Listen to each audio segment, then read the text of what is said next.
Ini pertama kalinya saya memberanikan diri untuk berbicara di publik, untuk meluruskan hal-hal yang selama ini menjadi simpang siur dengan tidak adanya kejelasan dan penyelesaian oleh pihak Bapak Jokowi. Dan akibatnya, akhir-akhir ini telah terjadi hujatan kejam yang dilontarkan terhadap saya dan keluarga dengan membawa isu suku, agama, dan kewarganegaraan. Dan yang lebih kejam lagi, putra beliau tetap aktif di sosial media Twitter, tetapi saya diabaikan begitu saja tanpa kabar dari semua pihak keluarga Bapak Jokowi. Namun, dengan demikian saya pun tetap berusaha untuk menulis surat tangan yang dikirim langsung dari Singapura ke Indonesia dengan tujuan kepada Bapak Joko Widodo. Isi surat tersebut meminta untuk hal ini diselesaikan. Surat itu pun tidak direspon.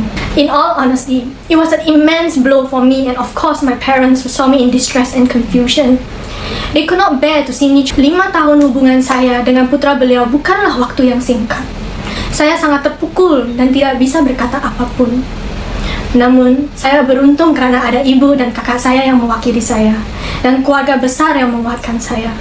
Beberapa bulan sudah berlalu, dan saya berusaha untuk membangkitkan diri dan menjalankan hidup baru saya ini. However, under the scrutiny of the public eyes, dan dengan tidak adanya etika baik dari Bapak Jokowi dan keluarga, dan juga dengan menggunakan kata-kata kotor yang merendahkan harga diri saya sebagai wanita, bisa dibayangkan dampak beratnya untuk saya dan keluarga. Saya rasa Bapak Jokowi, yang juga mempunyai anak perempuan dan juga cucu-cucu perempuan, bisa merasakan sebagai orang tua apabila ini terjadi kepada pihak beliau. Saya ingin tegaskan, ini bukan masalah jodoh atau tidak berjodoh, ini tapi masalah etika dalam penyelesaian masalah kekeluargaan. Saya ingin bisa menjalankan hidup saya dengan legowo, tanpa selalu diusik. Karena tidak ada penyelesaian baik dari pihak beliau, maka saya harus berbicara yang sebenar-benarnya kepada publik agar saya dan keluarga tidak dipertanyakan lagi satu persatu, apalagi diusik dengan hujatan yang kejam. Seharusnya lelaki wajib melindungi wanita, tapi pada saat ini saya berdiri dengan tegar untuk diri sendiri. Seperti yang dikatakan almarhum Gus Dur, sosok pemimpin moderat yang sangat saya kagumi. Pancasila dan konstitusi begitu mudah diucapkan oleh para elit dan penguasa. Namun, mengapa mereka begitu sulit melaksanakannya?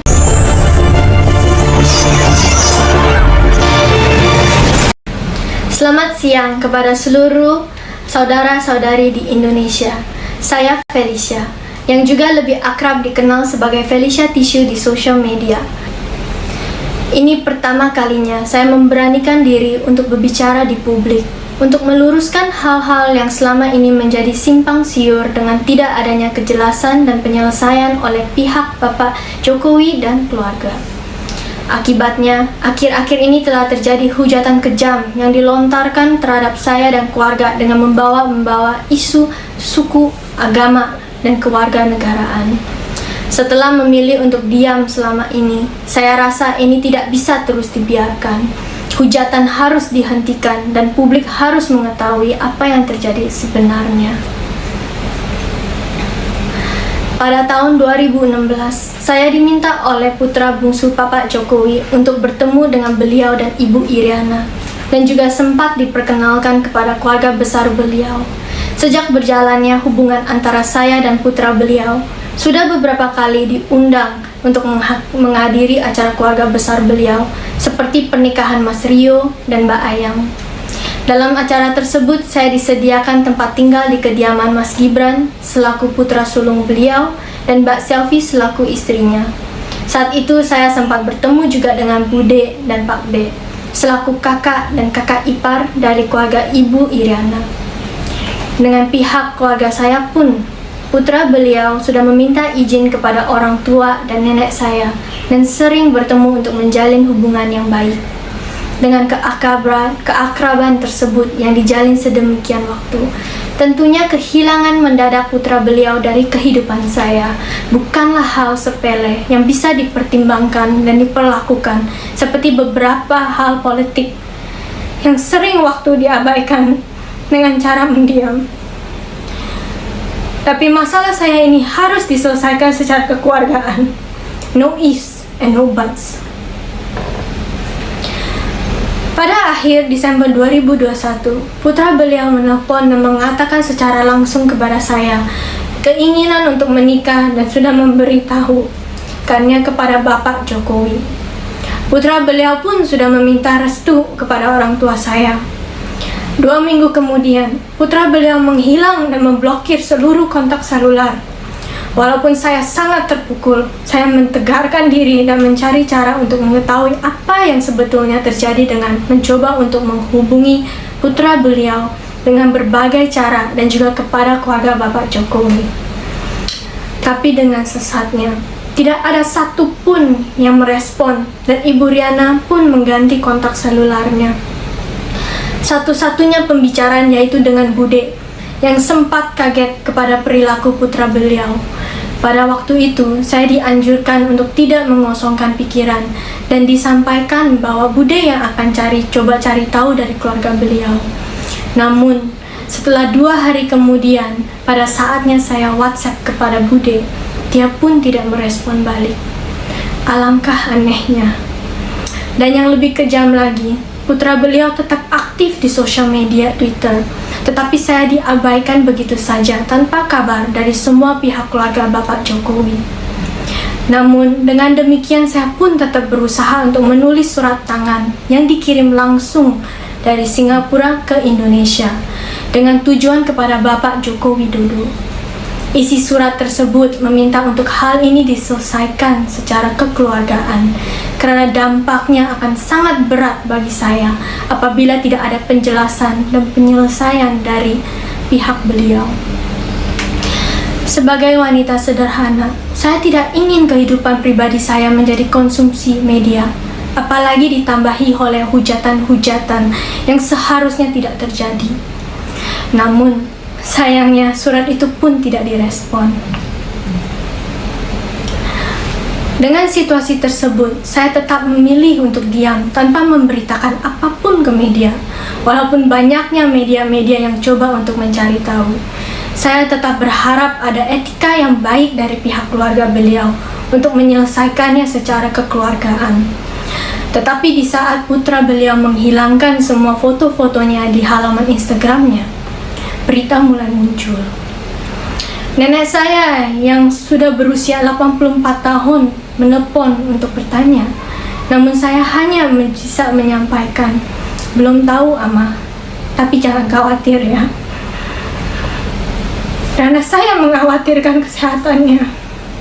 Tetapi nenek saya tetap menempuh perjalanan ke Istana Bogor untuk mempertanyakan ada apa sebetulnya dengan putra beliau.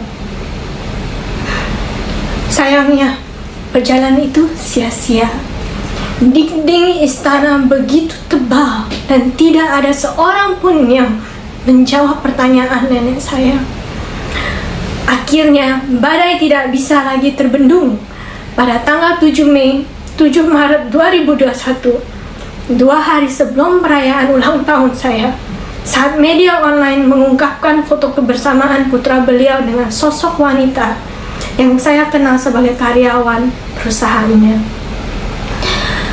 Mulai saat itu, foto-foto mesranya mulai beredar luas di media online, dipertontonkan kepada publik. Disitulah ibu saya merasakan dengan pedihnya bahwa anak putri satu-satunya telah dikhianati oleh putra beliau dan perilaku kejitnya diperbolehkan oleh beliau sendiri dan keluarga. In all honesty, it was an immense blow for me and of course my parents who saw me in distress and confusion. They could not bear to see me treated with such unfairness. Dan makanya ibu saya yang pertama mengutarakannya melalui Instagram pribadinya. Niatnya bukan untuk memperkeruh, tetapi karena tidak ada jalan lain lagi. Satu-satunya adalah menyampaikan perasaan hati dalamnya bahwa putrinya telah diperlakukan secara tidak wajar. 5 tahun hubungan saya dengan putra beliau bukanlah waktu yang singkat. Saya sangat terpukul dan tidak bisa berkata apapun. Namun, saya beruntung karena ada ibu dan kakak saya yang mewakili saya, dan keluarga besar yang menguatkan saya. Beberapa bulan sudah berlalu dan saya berusaha untuk membangkitkan diri dan menjalankan hidup baru saya ini. However, under the scrutiny of the public eyes dan dengan tidak adanya etika baik dari Bapak Jokowi dan keluarga, telah memberikan peluang untuk orang-orang di sosial media untuk menggoreng dan menghujat saya dan keluarga, seperti ibu dan nenek saya, sampai saya pun secara langsung dihujat secara ras, agama, suku, keluarga negaraan, dan juga dengan menggunakan kata-kata kotor yang merendahkan harga diri saya sebagai wanita. Bisa dibayangkan dampak beratnya untuk saya dan keluarga. Saya rasa Bapak Jokowi yang juga mempunyai anak perempuan dan juga cucu-cucu perempuan bisa merasakan sebagai orang tua apabila ini terjadi kepada pihak beliau. Saya ingin tegaskan, ini bukan masalah jodoh atau tidak berjodoh, ini tapi masalah etika dalam penyelesaian masalah kekeluargaan. Saya ingin bisa menjalankan hidup saya dengan legowo, tanpa selalu diusik. Karena tidak ada penyelesaian baik dari pihak beliau, maka saya harus berbicara yang sebenar-benarnya kepada publik agar saya dan keluarga tidak dipertanyakan lagi satu persatu, apalagi diusik dengan hujatan yang kejam. Seharusnya lelaki wajib melindungi wanita, tapi pada saat ini saya berdiri dengan tegar untuk diri sendiri. Seperti yang dikatakan almarhum Gus Dur, sosok pemimpin moderat yang sangat saya kagumi. Pancasila dan konstitusi begitu mudah diucapkan oleh para elit dan penguasa. Namun, mengapa mereka begitu sulit melaksanakannya? Sebelum saya mengakhiri video ini, saya ingin mengucapkan selamat Hari Waisak bagi seluruh umat yang merayakannya. Terima kasih. Inilah pentingnya adab, atau lebih spesifik akhlak. Orang atau keluarga minus akhlak, bobrok adab minus tata krama, menjadi beban, menoreh pedih, membuat perih, menyiram luka dengan air garam. Felicia Tiso benar, ia tidak memperdulikan tentang takdir jodohnya. Ia tidak mempersoalkan tentang ketentuan Tuhan tentang jodoh yang tidak datang kepadanya dari berhubungan 5 tahun dengan Kaisang Pangarep, putra bungsu Presiden Joko Widodo. Tetapi melukai hati dan perasaan seorang perempuan adalah hal lain, dicampakkan, digores luka, disakiti hati dan perasaannya, bahkan harkat, martabat, marwah sebagai perempuan, merasa ia dilecehkan. Hingga Felicia Tiso kemudian mengklarifikasi dan kemudian pada akhir pernyataannya mengutip kata-kata atau quotes dari Kiai Haji Abdul Rahman Wahid, yaitu atau almarhum Gus Dur, yang dikaguminya bahwa Pancasila adalah jualan yang enteng diucapkan tetapi susah dan omong kosong dalam pelaksanaannya. Betul Felicia, betul. Demikian informasi yang dapat saya sampaikan untuk hari ini. Semoga memberi manfaat. Salam dan doa kami untuk keluarga dalam perlindungan Allah, dalam dekap kasih sayang Rahman dan Rohim Allah Subhanahu wa Ta'ala. Allahumma amin. Terima kasih. Wassalamualaikum warahmatullahi wabarakatuh.